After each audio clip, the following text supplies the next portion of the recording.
I'm here today to talk about a glorious magical book called The Wonder Book of True Astrological Case Files. Now, this is actually the first initial cover. This is not the cover that you'll find on the bookshelves, but this is the first prototype cover. See the Wonder Book of True Astrological Case Files. It's written by Judith Hill and myself.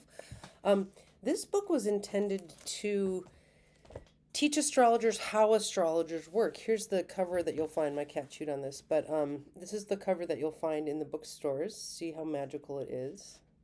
Uh, anyway, this book was intended to be written to teach us people how to use an astrologer, what astrologers do.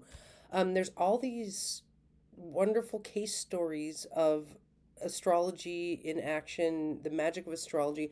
Half the stories are written by Judith, and half the stories are written by me. We're going to start reading this in a reading group on Mondays from 4 to 5 Pacific time, starting when Jupiter goes into Gemini. So I'm going to read you a story from the Wonder Book so that you know what you might be getting into. I really encourage people to commit to that reading group and read the whole book with us, because in reading the whole book, you really learn all the things astrology can do. And it's a magical, magical book. So this story is written by Judith. It's called The Screaming Redhead. It was a typically foggy San Francisco afternoon, with the scent of eucalyptus hanging in the air. I received a call from Talia, a self employed artist and concerned mother of a 3-month-old redheaded infant. Talia's baby just would not sleep and instead kept on screaming. Sure, babies can tend to scream, but not like this. Poor Talia and her husband had reached a point of extreme sleep deprivation. Fortunately, Talia knew the exact minute of little Timon's birth, a fact incalculable value to those who can read the constitutional energies of the cosmos.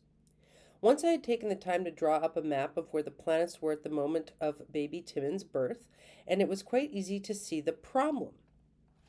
Not only did the chart show that Timmins had a constitution that was composed of all active or masculine signs, but it also indicated that he had been born with an excess of planets in the hot, fiery signs.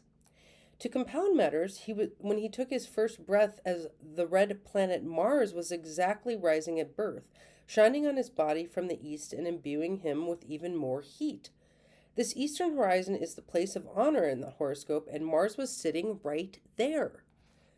The old astrologers divided the zodiac signs into 4 elemental groups: fiery, watery, earthy, and airy. The athletic fire sign trio of Aries, Leo, and Sagittarius are energetically wide awake, whereas the water sign trio produces a sleepy vibration, especially in the case of Pisces and Cancer. Any person can verify this seasonal variation for themselves by comparing the birth dates of the more dreamy and gentle friends with their more hyperactive and extroverted companions. As I considered the chart, it had become obvious that little red-headed Timmins possessed a hyper-masculine, fiery birth chart with a hot Mars ruling the horoscope. Still stranger, Mars is the planet of redheads, but that is another story. No wonder he was screaming. Little Timmins was overheated with hot, dry energy.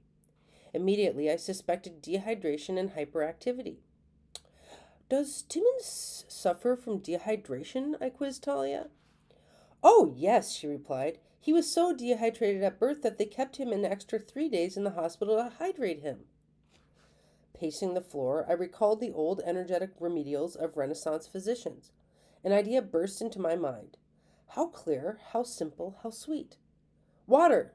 Water is the perfect antidote for fire. A fiery redhead born under Mars is dehydrated. I thought that if real water were applied, it would soothe and balance the excessive heat that Timmins was producing. Talia, why not try bathing Timmins before he goes to bed? See what happens.